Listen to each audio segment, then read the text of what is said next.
ముస్లింలు మసీదుకి వెళ్ళి నమాజ్ చేస్తుంటారు, తప్పనిసరిగా చేయాల్సిందే. క్రిస్టియన్స్ చర్చికి వెళ్ళి ప్రార్థన చేస్తుంటారు, తప్పనిసరిగా చేయాల్సిందే. మరి హిందువులకు అలా తప్పనిసరిగా వెళ్ళి చేయాల్సినటువంటి ఎటువంటి నియమ నిబంధనలు లేవా అని అడిగారు. ఒక విషయాన్ని మనం గుర్తుంచుకోవాలి. ముస్లింలు, క్రిస్టియన్లు అనేవి మతములు, అవి ధర్మం కాదు. మతము అంటే ఏమిటంటే మన ఆచార వ్యవహారాలతో పాటు కొన్ని అభిప్రాయాలు, ఒపీనియన్స్ ఏవైతే ఉంటాయో వాటినన్నీ కలిపి పోసగుచ్చినట్లుగా ఆ అభిప్రాయాలను కలెక్షన్ చేసుకోవడమే మతము అని పెట్టారు. కాబట్టి మన హిందూ మతము కంటే మనకు ఆధారమైనటువంటిది ధర్మం. ఆ ధర్మము సనాతనంగా వచ్చింది, శాశ్వతమైనది. అంటే ధర్మములో ఎటువంటి మార్పు ఉండదు. కానీ వ్యావహారిక ధర్మం అనేది ప్రవాహములాగా, అంటే గంగా ప్రవాహములాగా వస్తుంటుంది. ఆ ధర్మం కూడా రెండు రకములుగా ఉంటుంది. ఒకటి శాశ్వతమైనటువంటి పరమాత్మ స్వరూప తత్వంగా ఉన్న ధర్మాన్ని పారమార్థిక ధర్మము అంటారు. మరి వ్యావహారికంగా దేశకాల పరిస్థితులకు అనుగుణంగా మనం వ్యవహారం చే తీరు, అంటే మన తల్లిదండ్రులకి మనకు ఉన్నటువంటి ధర్మం శైలి ఎలాంటిది, భార్యాభర్తలు, గురు శిష్యులు, సమాజం యందు మన ధర్మము, కర్తవ్యము, వీటన్నింటినీ నియమాలుగా చెప్పేదే వ్యావహారిక ధర్మము అంటారు. అంటే ఈ వ్యావహారిక ధర్మము ఎవరైతే నిష్ఠతో, కర్తవ్యంగా అనుసరించి బాధ్యతతో ఎవరైతే చేస్తారో వారు అంతఃకరణం, అంటే తన మనస్సు, బుద్ధి పవిత్రమయ్యి శుద్ధమైన తరువాత ఆ పారమార్థిక ధర్మమైనటువంటి పరమాత్మను చేరుకుంటారు. చేరుకుంటారంటే ఏంటి? తన ఆత్మస్వరూపంగా ఉన్న పరమాత్మనే పొందుతారు, దర్శిస్తారు. కాబట్టి సముద్రం ఒక ఉదాహరణగా తీసుకుంటే, సముద్రము అనేది ఒక ఈశ్వరుడుగా భావించవచ్చును. ఆ సముద్రములో అనేక కెరటములు, బుడగలు, తరంగాలు, నురగలు, ఇలాగా అలలతో పాటు నిండి ఉంటుంది సముద్రం. సో అవన్నీ కూడాను మతములన్నమాట. అంటే అలలు మతము, బుడగలు మతము, కెరటముల మతము, అనేక మతాలు ఉంటాయి. సముద్రం అనేది ఈశ్వరుడుగా అనుకుంటే ఆ మతాలుగా భావించారు. కానీ ప్రతి కెరటములోనూ ఉన్నదేంటి? నీరు. మరి సముద్రం యొక్క స్వరూపం ఏమిటి? నీరు. అంటే కెరటము సముద్రం యొక్క తత్వం నీరుగా తెలుసుకున్న మోక్షమే, కెరటం ఆ యొక్క స్వరూపం నీరుగా తెలుసుకున్న మోక్షమే. ఈ విధంగా తెలియజేసేదే సనాతన ధర్మం. మరి మతములేమిటి? నీరు అని తెలుసుకోకుండా ఇది చిన్న కెరటము, పెద్ద కెరటము, ఇవన్నీ మేము చెప్పిన మాటలు వింటున్నారు, మా అభిప్రాయాలు ఒకటి అని భావించి వారి జీవన విధానాన్ని కొనసాగిస్తే అవి మతాలుగా పుట్టుకొచ్చాయి. కాబట్టి ఒకప్పుడు కొన్ని వేల సంవత్సరములలో ఇటువంటి మతాలు ఏమీ లేవు.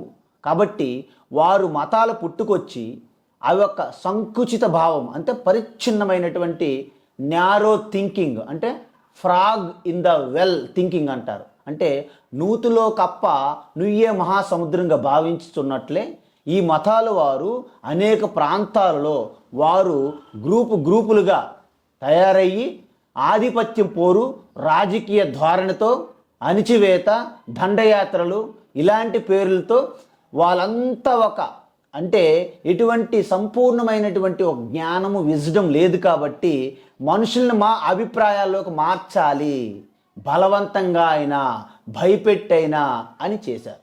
కానీ హిందూ సనాతన ధర్మంలో ఇలాంటి ధోరణ, నానుడి లేనే లేదు. అందువలన హిందూ సనాతన ధర్మమునకు ఒక రోజని, ఒక తిథి అని, ఒక కాలమని, ఒక ప్లేస్ అని అంటూ ఏమీ లేదు. ఎందుకు? మొత్తం యావత్ సృష్టి అంతా పరమాత్మ స్వరూపమే.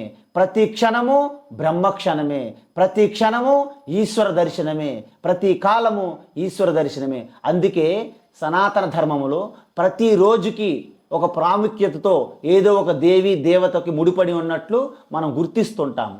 అందువలన సనాతన ధర్మములో ఉదయం లేచినప్పటి నుండి ఈ భూమి మనకి సకల ఆధారంగా ఉంటుంది. అందువల్ల భూమిపైన అడుగు పెట్టేటప్పుడు కూడా మనం క్షమ అడుగుతుంటాము, ప్రార్థన చేస్తాము. అదేవిధంగా నీరు కూడా జీవనాధారము. నీటికి మనము పూజ చేస్తాము, ఆరాధిస్తాము. అలాగే అగ్ని, వాయువు, ఆకాశం, సర్వ ప్రకృతి కూడా మనకి ఈశ్వర స్వరూపమే. కాబట్టి సనాతన ధర్మం అనేది అణువణువు కంకరలో శంకర స్వరూపం అనేది విరాజిల్లుతుంది, రాజమానంగా ఉన్నది.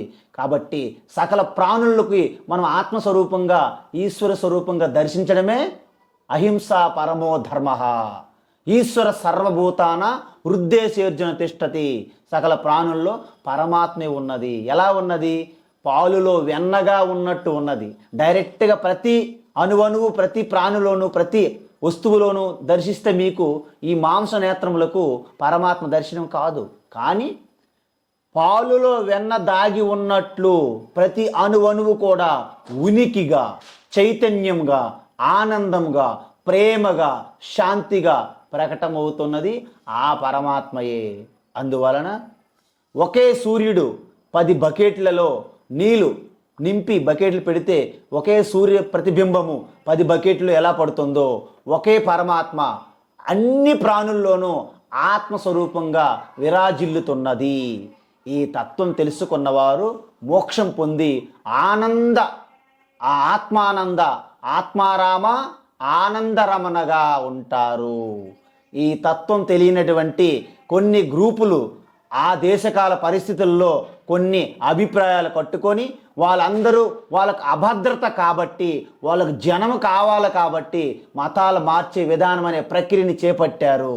కాబట్టి వారికి ఎటువంటి తత్వము లేదు, కాబట్టి ఎటువంటి ఫిలాసఫీ జ్ఞానం లేదు. కాబట్టి ఒక్కొక్క రోజు పెట్టుకొని వాళ్ళు అలాగా జనాన్ని కూడగొట్టుకొని ఒక యాత్ర, ఒక మేళ, ఒక రచ్చబండలాగా చేస్తున్నటువంటి అవి ప్రార్థనా మందిరాలు.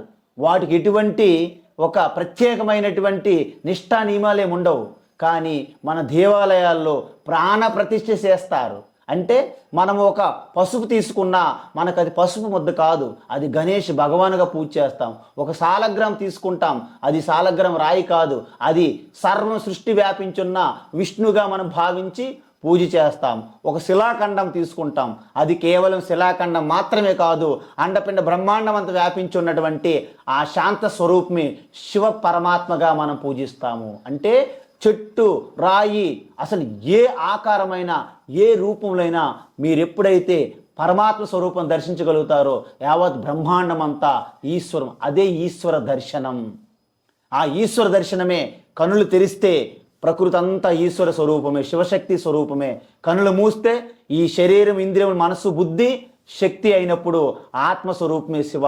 కనులు మూసుకునే శివశక్తి స్వరూపము, కనులు తెరిచిన శివశక్తి స్వరూపము, అదే మోక్షము. కాబట్టి మనకి క్రైస్తవులు, ముస్లిములు ప్రతి ఒక రోజున మసీదుకి, చర్చికి వెళ్ళి చేస్తున్నారంటే వాళ్ళకి ఇంకా పూర్తి స్థాయి మన ధర్మం యొక్క రహస్యం ఇంకా బోధపడలేదు.